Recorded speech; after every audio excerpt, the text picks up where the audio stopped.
Okay, well, welcome to the Chatterbox Network, where we talk about the things that people whisper about but are too afraid to talk or say out loud. I'm Sassygurl XO, and this is where we unpack the truth, expose the patterns, tell the stories, and turn the pain into power. No pretending, no sugarcoating, no shrinking. So whether you're healing, rebuilding, leveling up, or finally seeing somebody for exactly who they are, you're in the right place. Turn it up, get comfortable, and let's talk about it. This is the Chatterbox Network. I'm Sassygurl XO, and baby, we're about to get into it. So the topic today is called devaluation. Basically, it's when the person who loves you starts tearing you down. So let's talk about something that can leave a person questioning their entire reality. You met someone, and in the beginning, everything feels extraordinary. They see you, they admire you, they tell you that you're different. They tell you that nobody has ever understood them like you do. They may even call you their soulmate, their best friend, their peace, their dream person, their everything. They study you. They learn what makes you smile. They discover your insecurities. They find out what you need emotionally. And they make you feel chosen. And then somewhere along the way, something changes. The warmth becomes coldness. The admiration becomes criticism. The communication becomes confusion. And the affection becomes conditional. The person who once couldn't get enough of you suddenly seems irritated by your existence. And you start asking yourself, well, what did I do? And what changed? Why don't they look at me the same anymore? Why am I suddenly never good enough? Why does everything I say turn into an argument? And why does the person who once praised me now seem determined to destroy my confidence? And that's where we need to have a serious conversation, because sometimes what you're experiencing isn't simply a relationship going through a rough patch. Sometimes it's devaluation. So, what is devaluation? Devaluation is a process of treating someone as though their value has diminished. In relationships involving like narcissistic patterns, devaluation can become a particularly destructive phase in the cycle. And here's the most important distinction. Your value didn't decrease.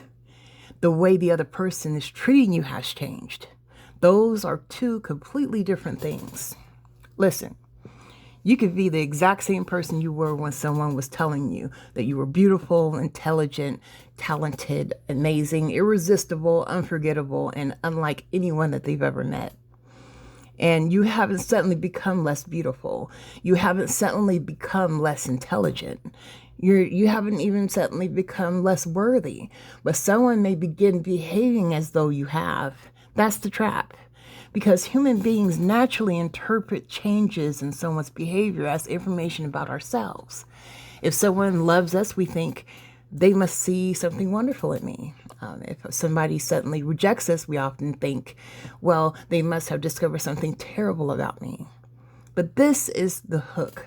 You see, your value is never based on how someone views you. It's how you view yourself and how God views you. You don't give any human being that much power. And the fact that you may be feeling like maybe they discovered something that was terrible about you, not necessarily. Sometimes they discover that they could no longer control you the way they once did. Sometimes the relationship changed because the fantasy that they created couldn't be maintained. Sometimes the person wasn't loving you as a whole human being. They were attached to what you provided.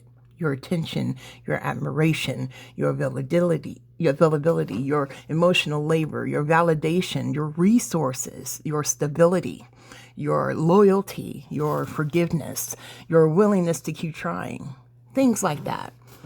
And when that supply becomes less available, the treatment can change dramatically. Now, the idealization before the devaluation. To understand devaluation, we have to understand what often comes before it. It's called idealization.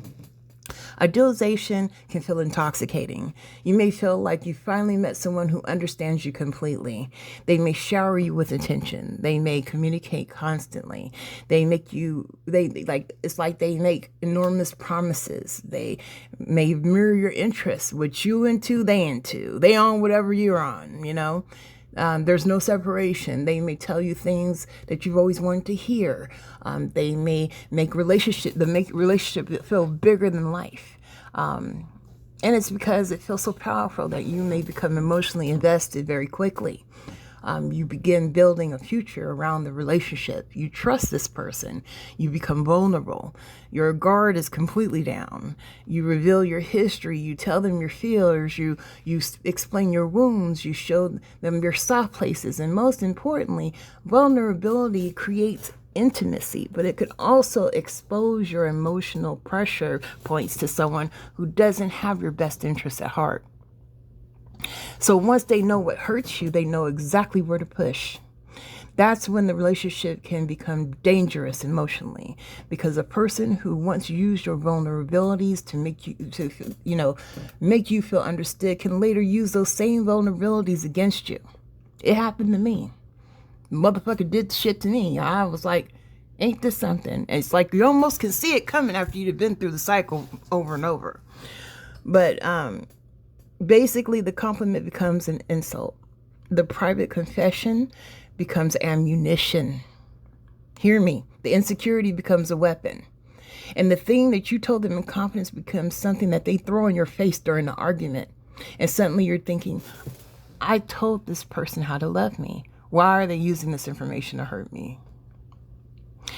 Now, the moment that the mask starts slipping, oh boy, devaluation doesn't always happen overnight. Sometimes it's gradual. A little criticism here, a little sarcastic comment there, a comparison, a dismissive response, a change in affection, a sudden lack of enthusiasm. You might hear, why are you so sensitive? Why are you're overreacting? That's not what I said, imagining things, they'll say that you're imagining things, that nothing is ever good enough for you, or look at you now, or you've changed, little shit like that. They'll say things like, you're not the person that I met. And notice what happens. The focus shifts from how are we treating each other to what's wrong with you. That shift matters. Because healthy conflict examines behavior. Unhealthy manipulation attacks identity. I'm going to say it again. Healthy conflict examines behavior. Unhealthy manipulation attacks identity. There's a difference in saying, I didn't like what happened, and saying, you're a terrible person. There's a difference between we need to communicate better and nobody could ever deal with you. There's a difference between that behavior hurt me and you're crazy. They love to play that crazy card. Devaluation turns the conversation about behavior into an attack on your worth. Please remember that. Now, when the criticism starts, during devaluation, criticism can become relentless. Your appearance, your clothes, your body, your intelligence, your career, your friends, your family, your personality, your ambitions, your emotions, your accomplishments. Suddenly, nothing is right. If you speak, you're talking too much. If you're quiet, you're acting strange. If you ask questions, you're controlling. If you stop asking questions, you don't care. If you want affection, you're needy. If you stop pursuing affection, you're cold.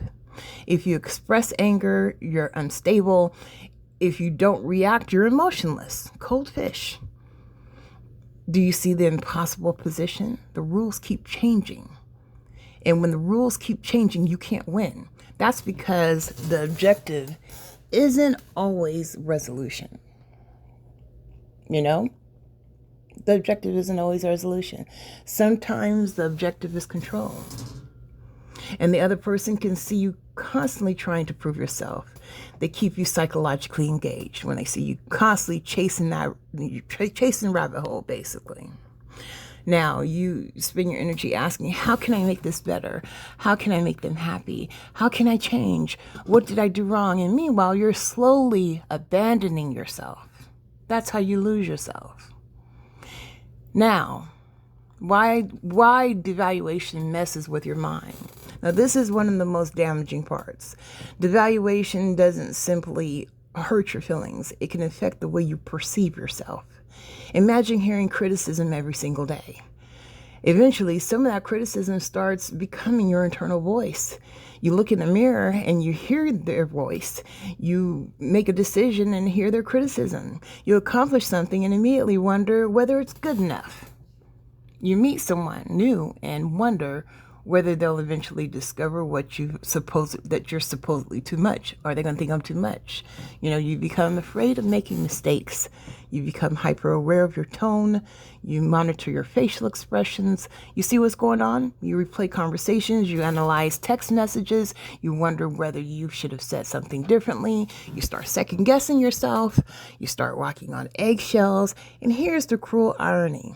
The more anxious you become, the more the person may point out your anxiety as evidence that something is wrong with you. They create the environment. Then they criticize you for reacting to it. That psychological warfare is its most exhausting. Now, let's talk about the hot and cold game. One of the most confusing aspects of devaluation is inconsistency. Today they may be affectionate. Tomorrow they're distant. Today you're beautiful. Tomorrow they criticize your appearance. Today they want you close. Tomorrow they act annoyed that you're breathing in the same room. And occasionally they may return to the affectionate version of themselves to pull you back in. That's what makes it so difficult to leave, because you remember the good version. You don't just remember the pain, you remember the person who made you laugh, the late night conversations, the chemistry, the promises, the moments where you thought, this is my person. And then you start chasing that version. You think, maybe if I do everything right, they'll come back. But you can't build a healthy relationship by chasing someone's temporary kindness.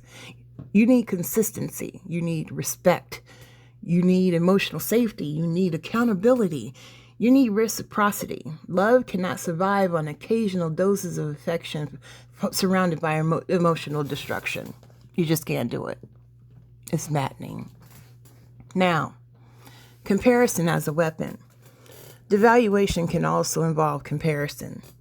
You're not like her. She does this better. My ex never did that. You should look like XYZ, or other women don't act like you. Other people are introduced into the relationship as measuring sticks, and suddenly you're competing with imaginary standards. Here's the problem. You were never supposed to be in a competition. A healthy partner doesn't need to make you feel replaceable in order to appreciate you. They don't need to threaten your position. They don't need to remind you that somebody else could take your place, because secure love does not require intimidation. Withholding affection. Another form of devaluation can also involve withholding. Attention disappears. Affection disappears. Sexual intimacy disappears. Communication disappears. Compliments disappear. You may begin working harder and harder to get the emotional connection back. You become the pursuer. They become the gatekeeper. And the relationship becomes a reward system. Ain't that some bullshit? If I behave correctly, maybe I'll get affection. If I don't make them angry, maybe they'll talk to me. If I lose weight, maybe they'll want me again. If I stop asking questions, maybe, things will be peaceful. Stop. Read that again. You should never have to earn basic human respect by shrinking yourself. What you need to do is start learning how to tell motherfuckers to kiss your ass. Nobody deserves that much authority over you or how you feel about yourself. Now, gaslighting and confusion. Devaluation can overlap with gaslighting. Gaslighting involves manipulation that causes someone to question their perception, memory, or understanding of events. You bring up something that happened. They deny it. You remember the conversation. They tell you it never happened. You explain how something made you feel. They tell you that you're too sensitive. You identify a pattern. They tell you that you're obsessed. or nosy. You show evidence, they change the subject, and eventually you stop trusting your own damn instincts. That's the point where you need to pause, because confusion is information. If every conversation leaves you more confused than when you started, something is wrong. Healthy communication may be uncomfortable, but it shouldn't routinely leave you questioning your sanity. That's called gaslighting. Now, devaluation is not a verdict on your value. This is the part that I want somebody listening to understand deeply. Someone's inability or unwillingness to value you does not determine your value. A diamond doesn't become a rock because someone doesn't recognize it. A masterpiece doesn't become worthless because one person doesn't appreciate it. And you don't become worthless because someone decided to treat you as though you were disposable. Their behavior is not your identity. Their criticism is not your biography. And their rejection is not your destiny. Their replacement is not your defeat. Their lack of appreciation is not proof that you were unworthy of appreciation. Now, why they may become confident that you won't leave. Here is where the cycle can become particularly dangerous. After enough devaluation, your confidence may be so damaged and fucked up that the other person assumes that you won't leave. They may believe she ain't going nowhere. They may even told you that shit. They'll say, oh, he'll always come back, or they have nowhere to go. They'll forgive me. They love me too much. I had a motherfucker tell me, deal with it. You know how I am. Whoo, yeah. They get real bold with it. They may even say, you're too emotionally attached. And that's when something changes, because the person who was once terrified of losing you becomes comfortable hurting you, But they made one enormous mistake. They confuse your attachment with permanent access. See, narcissists have a lack of foresight. I'm saying it again, they confuse your attachment with permanent access. Those are not the same thing. You can love someone and still leave them right where the hell you found them at. You can miss someone and still leave them. Holler in the closet after you shut the door, but you can tell them to kiss your ass in their face. You can have history with someone and still leave them. You can forgive someone and still decide they no longer belong in your life. Love does not obligate you to remain available for mistreatment. Okay? Now, the moment that you wake up, there is also a moment, sometimes it's dramatic and sometimes it's incredibly quiet, where you wake up one morning and realize, I don't recognize myself anymore. And that realization can be the beginning of your freedom. You begin looking backward, remembering who you were before the relationship. You remember your confidence, your laughter, your ambition, your personality, your dreams, your independence. And you realize, I didn't lose myself because I wasn't strong enough. I lost myself because I spent too long trying to survive something that was destroying me. And that realization hurts. Makes you feel real fucked up about yourself. But you know what? It's powerful, because once you can see the pattern, you can stop participating in it. Now, stop trying to prove your worth. This is where I want to get real direct. Stop auditioning for a role that you already earned. You do not need to convince somebody that you're lovable. You do not need to compete for basic respect. You do not need to perform perfection. You do not need to become prettier, quieter, thinner, richer, more successful, more submissive, more forgiving, or more convenient just to convince someone to treat you well. The right people don't require you to destroy yourself to earn their kindness. And if someone continually moves the finish line, stop running. Because the finish line was never the point. Keeping you exhausted was. Okay? Now, devaluation can become your awakening.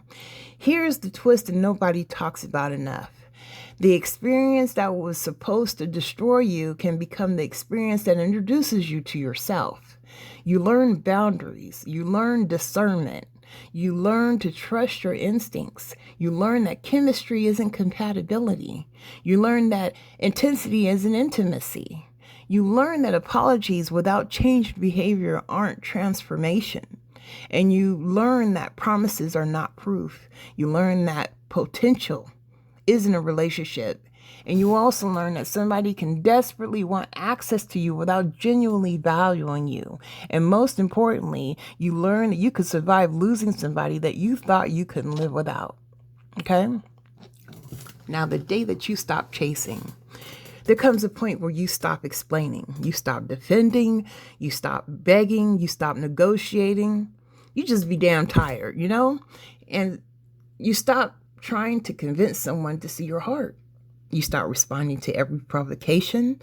You stop chasing closure from the person who created confusion, and you start giving yourself closure. You give yourself closure. That's powerful, which is a very important point, because I remember the narcissists, they would create a fight, they leave, they go experiment whatever they're doing, they bring the little stale ass back, you know what I'm saying? And then they go, and then when I stopped entertaining it, and I really didn't give a damn if they stayed or went, you know, they were like, don't you want closure?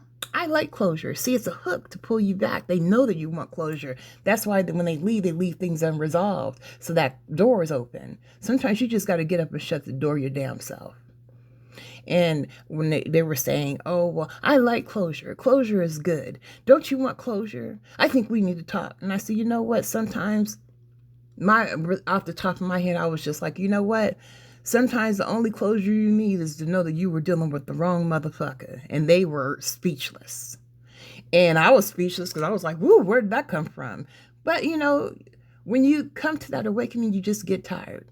You know what I'm saying? You start valuing your peace more. You start learning and navigating who you are. You get back to self.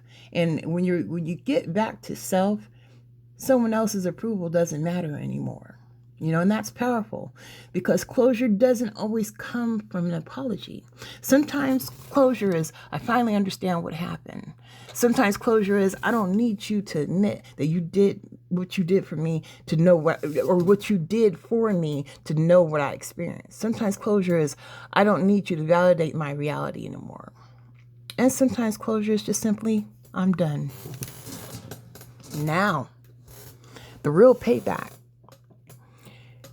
People often talk about revenge after narcissistic abuse, but let me tell you something. The greatest revenge isn't destroying them. It isn't stalking their social media. It isn't finding someone new to make them jealous. It's not about proving that you're happier. And it isn't about spending your life trying to make them regret losing you. The real payback is simpler. You heal. You rebuild. You become financially stronger. You become emotionally stronger. You laugh again. You sleep peacefully. You make decisions without fear. You stop checking whether they approve. You stop needing them to understand. And you stop explaining yourself. You become unavailable for the same treatment. And eventually, they become irrelevant. They become totally irrelevant. That's the part people don't expect. Not anger, not obsession, not revenge, just indifference, you know? And when they see that you're moving on, sometimes the person who devalued you doesn't expect you to recover. They expected you for the damage to stick, you know? They expected you to remain emotionally attached. They expected you to keep reaching out. They expected you to stay available. They expected you to remember the version of yourself that they convinced you was broken. But then one day, you aren't there anymore. You're not begging. You're not explaining. You're not fighting. You're not even asking why. You're building. You're creating. You're laughing. And you're living. And suddenly, the person who convinced themselves that you couldn't move on has to watch you do exactly that. But here's the most important part. You don't rebuild yourself for them. Rebuild yourself for you. Don't become successful so they can regret you. Become successful because you were always meant to become everything that you were capable of becoming. Now, if you are still in the devaluation, if you're listening to this and you're still in a relationship, please hear me. Don't make a major decision simply because a podcast told you to. Look at the actual pattern. Look at the behavior. Look at the consistency. Look at whether accountability exists. Look at whether your boundaries are respected. Look at whether conflict can be resolved without intimidation, humiliation, manipulation, or retaliation. Look at who you are becoming inside the relationship and ask yourself, am I becoming more or less of myself? That's a powerful question. And if you feel unsafe, please seek support from a trusted person or people and qualified professionals who can help you make decisions based upon your circumstances. You don't have to figure out everything in one night. Sometimes the first step is simply admitting something is not right. Now, if you already left, don't romanticize the pain just because you're lonely. Loneliness is not evidence that you made the wrong decision. Missing people or missing someone is not evidence that they were good to you. Having memories doesn't mean that you need to return. And loving somebody doesn't mean that you have to reopen the door. Your nervous system may be accustomed to chaos. Peace may initially feel real weird and strange, and that's okay. Give yourself some time. Don't confuse unfamiliar peace with emptiness. You're learning what calm feels like, okay? Now, reclaim your identity. Now comes the rebuilding. Start remembering what belonged to you before them. Your music, your creativity, your friendships, your goals, your education, your business, your spirituality, your humor, your style, your dreams, your voice and your body, your time, your money, your future, your name, your identity, Take yourself back piece by piece, You don't have to become the person that you were before. You can just simply become somebody even stronger, And the thing is, because now you know things that you didn't know before. You know what manipulation looks like. You know what inconsistency feels like. You know what emotional exhaustion feels like. You know what happens when you abandon yourself and keep another person just to keep another person comfortable. And hopefully, you know one thing now that you didn't know before, that you're not disposable. Now, my final message, it's devaluation. So let's bring this all the way home. If someone once made you feel like you were the most incredible person alive and then later made you feel like you were worthless, that doesn't automatically mean that you're worthless. If someone once pursued you relentlessly and later treated you like an inconvenience, that doesn't mean that you became inconvenient. And if someone once told you that nobody compared to you and then later compared you to everybody, that doesn't mean that you suddenly became less valuable. If someone once made you feel chosen and later made you feel replaceable, that doesn't mean that you were replaceable. Sometimes what changed wasn't your worth. Sometimes what changed was their behavior. A lot of times they got to convince themselves that something's wrong with you to level out their own inner guilt for fucking around or pursuing something else. So they got to make you look like the bad person, the flawed person. So when they're out philandering or doing what they're doing, that they don't feel convicted. You feel me? And sometimes what you're witnessing is not your devaluation, it's their revelation, They're revealing who they are. And once you see it, you have a choice. You can spend the rest of your life trying to convince somebody of your worth, or you can finally stop asking the wrong person to confirm it. Because here's the thing. You don't need to be chosen by somebody who's committed to making you feel unwanted. You don't need to be understood by somebody committed to misunderstanding you. And you don't need an apology from someone who has decided that accountability is beneath them. You feel me? You don't need permission to leave a situation that is destroying your peace. And you absolutely don't need to become smaller so someone else can feel bigger. So if you've been devalued, if you've been criticized, if you've been manipulated, and if you've been discarded, if you've been made to question yourself, I want you to remember something. They may have devalued you, but they did not determine your value. There's a difference. And that difference is where your freedom begins. You were somebody before them. You were somebody without them. And you can certainly become somebody that they never imagined you to be. Not because that you're trying to get revenge or prove a point, but because you finally understood something that they could never take from you. Your worth was never theirs to give. And it was never theirs to take either. This is Sassygurl XO. This is the Chatterbox Network. And this is your reminder. It's devaluation. Recognize it. Understand it. Stop internalizing it. And when you're ready, rise from it. Now, if this episode resonated with you, subscribe to the Chatterbox Network on YouTube. Share this episode with someone who needs to hear it. And remember, you are not the person someone tried to convince you that you were. You are the person you choose to become after you finally stop believing the lie. Until next time, protect your peace, protect your identity, protect your heart, and most importantly, never let someone else's dysfunction become your definition. I'm Sassygurl XO, and this is the Chatterbox Network, where we talk about what hurts and what heals and what comes next. Until next time.